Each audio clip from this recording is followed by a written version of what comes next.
En lo profundo de las montañas de Montana, donde el viento silbaba entre los pinos y las noches parecían interminables, vivía un hombre al que todos llamaban simplemente el montañés. Su verdadero nombre era Elias McGraw, un hombre de barba espesa, hombros anchos y ojos cansados que hablaban de un pasado lleno de heridas. Hacía años había dejado atrás las ciudades, las minas y los pueblos en busca de paz, huyendo tanto de la codicia de los hombres como del dolor que le había dejado la guerra civil. Vivía solo, acompañado únicamente por su perro viejo y el silencio de la naturaleza. Creía haber visto lo suficiente del mundo como para no esperar sorpresas. Pero aquella tarde de invierno, mientras revisaba las trampas en el valle, el destino le tenía preparado un encuentro que cambiaría su vida para siempre. Elías escuchó un sonido extraño. No era el crujido de ramas ni el eco de un animal salvaje. Era un sollozo humano, suave y tembloroso, mezclado con voces infantiles. Se detuvo, su mano se posó instintivamente en el rifle que llevaba al hombro, y avanzó con cautela hacia la arboleda. Allí, entre la nieve y un carro volcado, encontró a dos niñas chinas, de ojos negros como la obsidiana y mejillas enrojecidas por el frío. Lloraban, abrazadas la una a la otra, con los labios quebrados y las ropas desgarradas. Cuando lo vieron, retrocedieron aterradas, y una de ellas alzó la voz en un inglés roto pero lleno de súplica. «Please don't beat us, or mama's dying», gimió la mayor, mientras la más pequeña escondía el rostro en su pecho. A Elías se le apretó el corazón. No había esperado encontrar a nadie en aquellas tierras heladas, menos aún a dos niñas que hablaban con tanto miedo. Lentamente dejó el rifle a un costado, levantó las manos mostrando que no era amenaza y preguntó con voz grave, pero serena: «¿Dónde está su madre?». Las niñas señalaron el interior del carro, cubierto con mantas y restos de carga caída. Elías se acercó y al apartar una manta rota encontró a una mujer china, delgada como una sombra, con el rostro pálido y los labios secos. Respiraba con dificultad, cada jadeo parecía desgarrarle el pecho. Elías entendió al instante que estaba muy enferma. No era una herida de combate, no era algo que pudiera sanar con vendajes. Era la marca de una enfermedad avanzada, quizá neumonía, quizá tuberculosis. Los ojos de la mujer se abrieron apenas al sentir la presencia del montañés. Lo miró con una mezcla de miedo y esperanza. Murmuró algo en su lengua que Elías no entendió, pero la mayor de las niñas tradujo entre lágrimas. «She says, please take care of them». Aquel ruego golpeó a Elías como un martillazo en el pecho. Él, que había jurado no volver a cargar con nadie, el que había enterrado a su esposa y a su pequeño hijo años atrás en una fosa improvisada tras una epidemia, ahora se encontraba frente a otra madre agonizante, que imploraba por sus hijas. Sintió que el pasado regresaba como un río desbordado, y en ese instante, por primera vez en mucho tiempo, permitió que la compasión venciera al miedo de volver a sufrir. Con manos firmes, Elías levantó a la mujer y la llevó hasta su cabaña, a 2 millas de allí. Las niñas lo siguieron tambaleándose en la nieve. En la choza encendió un fuego, preparó agua caliente y trató de hacer una sopa con lo poco que tenía.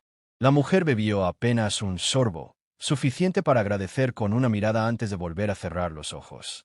Elías se sentó junto a ella durante la noche, escuchando su respiración frágil, mientras las niñas dormían abrazadas en un rincón.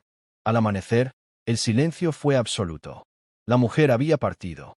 Elías la cubrió con una manta y se arrodilló, apretando los puños con impotencia. Había visto morir a muchos, pero esa muerte le dolía distinto, porque no era solo la pérdida de una madre, sino la herencia de una promesa que ahora caía sobre él. Cuando las niñas despertaron y vieron el cuerpo, lloraron desconsoladas. Elías las abrazó torpemente, sin palabras, pero su gesto fue suficiente. Desde ese momento, ya no estaba solo. Los días siguientes fueron duros. Elías no sabía casi nada de cómo criar niñas, mucho menos extranjeras que hablaban un inglés limitado y un idioma que él desconocía. Pero aprendió a escuchar sus gestos, a entender sus miradas. Les enseñó a encender el fuego, a recoger leña, a colocar trampas pequeñas para atrapar conejos. Y ellas, a cambio, le enseñaban canciones en chino, palabras sueltas, y le pintaban con palitos dibujos en la nieve. Poco a poco, el silencio de la cabaña se llenó de risas tímidas. Sin embargo, la vida en las montañas no perdona. Una tarde, un grupo de hombres a caballo llegó hasta la cabaña. Eran comerciantes sin escrúpulos, buscadores de oro y traficantes de personas. Elías reconoció al líder. Un sujeto llamado Briggs, famoso por explotar a inmigrantes chinos en los campamentos mineros. Con una sonrisa cruel, Briggs señaló a las niñas. Esas chinitas eran parte de una caravana que trabajaba para mí. La madre se enfermó y quedó atrás. Son mías. Devolvémoslas. Elías sintió hervir la sangre. Se puso frente a las niñas, que temblaban de miedo, y respondió con voz firme. No son ganado. No son tuyas. Briggs escupió al suelo y acarició el revólver en su cinto. El silencio era espeso, el momento peligroso. Elías sabía que estaba solo contra 4 hombres armados. Pero también sabía que no podía entregar a las niñas. Algo dentro de él, más fuerte que el miedo, le gritaba que esta vez no debía huir del dolor, sino enfrentarlo. Con una calma que sorprendió incluso a los bandidos, Elías levantó su rifle y apuntó directamente al líder. Tendrán que pasar sobre mí. Hubo un instante eterno de tensión. Briggs calculó el riesgo. Aquel montañés no dudaba, y pelear allí, en terreno desconocido, podía costarle caro. Con un gruñido de frustración, bajó la mano y dio la orden de retirarse. Antes de marcharse, lanzó una amenaza. Esto no termina aquí, McGraw. Elías lo observó marchar, con el corazón golpeándole el pecho. Las niñas lo abrazaron, llorando, y por primera vez él correspondió con fuerza, consciente de que había tomado una decisión irreversible. Los meses siguientes fueron una lucha constante por sobrevivir y por mantener alejados a los peligros. Elías reforzó su cabaña, enseñó a las niñas a defenderse y a leer algunas palabras en inglés usando un viejo libro de salmos que guardaba. En cada pequeña victoria, un conejo atrapado, una lección aprendida, una canción compartida, se construía algo más fuerte que la sangre, una familia. Un invierno, cuando la nieve caía sin cesar, la niña menor cayó enferma.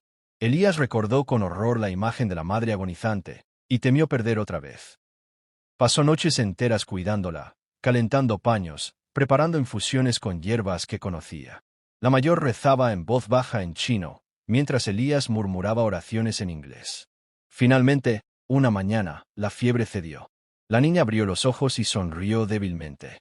Elías sintió lágrimas resbalar por su rostro endurecido.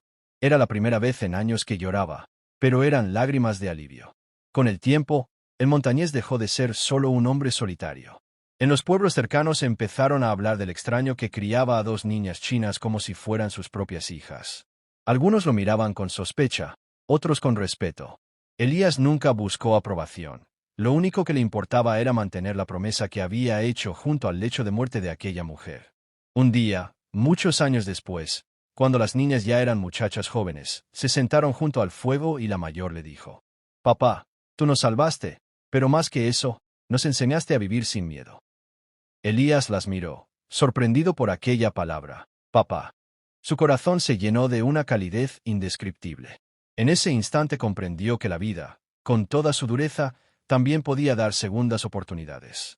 Que la compasión, incluso en los lugares más inhóspitos, podía sembrar esperanza.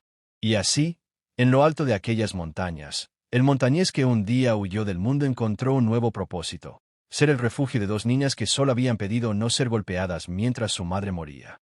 Lo que hizo después no fue un acto de heroísmo pasajero, sino una transformación profunda: convertir el dolor en amor, la soledad en familia, y la pérdida en esperanza. Porque, al final, la verdadera grandeza no se mide en batallas ganadas ni en riquezas acumuladas, sino en la capacidad de un ser humano para decir: «Aquí estoy, no te dejaré solo». Destellos. Mensaje final. Esta historia nos recuerda que, incluso en los momentos más oscuros, un acto de bondad puede cambiar el destino de quienes más lo necesitan. El corazón humano es capaz de sanar cicatrices antiguas cuando se abre al amor y a la compasión.